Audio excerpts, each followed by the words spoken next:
దేవుడి దగ్గర కొట్టిన కొబ్బరికాయలు ఎక్కువైనాయి అని చెప్పేసి నేను కొబ్బరి లడ్డూలు చేశానండి. చాలా చాలా టేస్టీగా కుదిరినాయి. మీరు కూడా ట్రై చేయండి. ఈజీ ప్రాసెస్ అనమాట. దానికి ముందుగా కావాల్సింది ఏంటంటే కొబ్బరికాయల్ని మనము నిలువుగా కట్ చేసుకోవాలి. సన్నము కట్ చేసిన తర్వాత మిక్సీ గ్రైండ్లో మిక్సీ చేసుకున్న తర్వాతకి మంచి ఇట్లా అయిపోతుంది అనమాట. కొబ్బరి తురుములాగా అయిన తర్వాత మనము 2 టేబుల్ స్పూన్ ఆఫ్ నెయ్యి పెట్టుకున్న తర్వాతకి మనం దాన్ని లో ఫ్లేమ్లో ఫ్రై చేసుకోవాలి బ్రౌన్ కలర్ తర్వాత. అండ్ తర్వాత తురిమిన బెల్లం అందులో వేసుకొని బాగా మిక్సీ అయ్యేటట్టు మిక్సీ చేసుకోవాలి.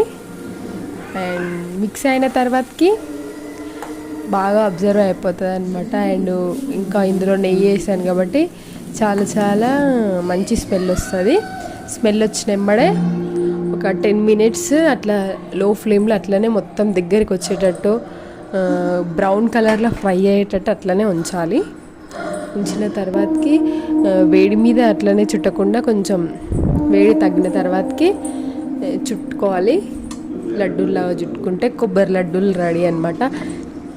చాలా చాలా టేస్టీగా ఉంటాయి. మీరు కూడా ట్రై చేయండి. అండ్ ఇది హెల్త్కి కూడా చాలా మంచిది అనమాట. చిన్నపిల్లలు అయితే చాలా ఇష్టంగా తింటారు.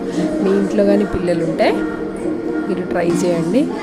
అండ్ పిల్లలు మళ్ళీ మళ్ళీ కావాలంటారు అనమాట. అండ్ నా దగ్గర 3 కొబ్బరికాయలు ఉండే అనమాట. 3 కొబ్బరికాయలకు నాకు అన్ని లడ్డూలు వచ్చాయన్నమాట. అండ్ తర్వాతకి ఇక లడ్డూలు చేసినాక మిగిలిన గిన్నెలు అనేసి తోమేసాను ఎమ్మడే. ఎందుకంటే ఎప్పటికప్పుడు తోముకుంటేనే కిచెన్ నీట్గా ఉంటుంది. Bye bye.